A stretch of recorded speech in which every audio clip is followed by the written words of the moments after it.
नमस्कार दोस्तों, Radhe Radhe. I hope आप सब लोग अच्छे होंगे, मस्त होंगे, स्वस्थ होंगे। खेसारी लाल यादव काजल राघवानी को लेकर करके जो अफवाहें चल रही है अभी सोशल मीडिया पे, वो बहुत ही ज़्यादा खतरनाक है। वीडियो के अंत तक बने रहिए और नया है तो चैनल को सब्सक्राइब जरूर कर लीजिए।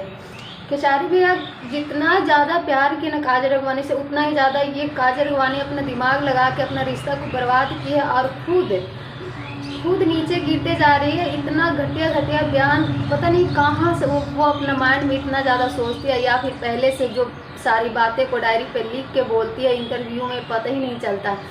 खेसारी भाई के बारे में कहना है, आप स्क्रीन पे सुन सकते हैं। काजल राघवानी खुद बोल रही है कि मैं उनको लाइव वीडियो देखा हूँ किसी के साथ में फिजिकल होती है, लेकिन खेसारी भाई के ये ऐसा नेचर है ही नहीं। क्योंकि भोजपुरी में जितने भी हीरोइन हैं खेसारी भाई के साथ में जो काम करते हैं, सबके साथ सिर्फ दोस्ती और भाई बहन जैसा प्यार करते हैं और सबको दिल से सम्मान करते हैं। बहुत ही खेसारी भाई के जितना ज़्यादा इतना अच्छा संस्कार मिला, वो जितना ज़्यादा गरीब फैमिली से आए हैं, गरीब फैमिली वाले को ना बहुत ही ज़्यादा संस्कार रहते हैं। ये बड़े लोग को क्या पता कि ये संस्कार क्या चीज़ होता है। और खेसारी भाई के नीचे गिराना इतना आसान बात नहीं है, तो काजल राघवानी बस भगते रहे, वो उसका काम तमाम ख़त्म हो चुका है। खेसारी भाई खुद बोल चुके हैं कि अब का जो चला गया उसका अब नाम नहीं लेते, क्योंकि जो चला जाता है वो वापस नहीं आता है। तो अब काजल नाम के इस दुनिया में कोई है, कोई भोजपुरी इंडस्ट्री में नहीं है। तो आप लोग उनके नाम से परेशान मत होइए। वैसे आप सबका क्या राय कमेंट सेक्शन में ज़रूर बताइएगा।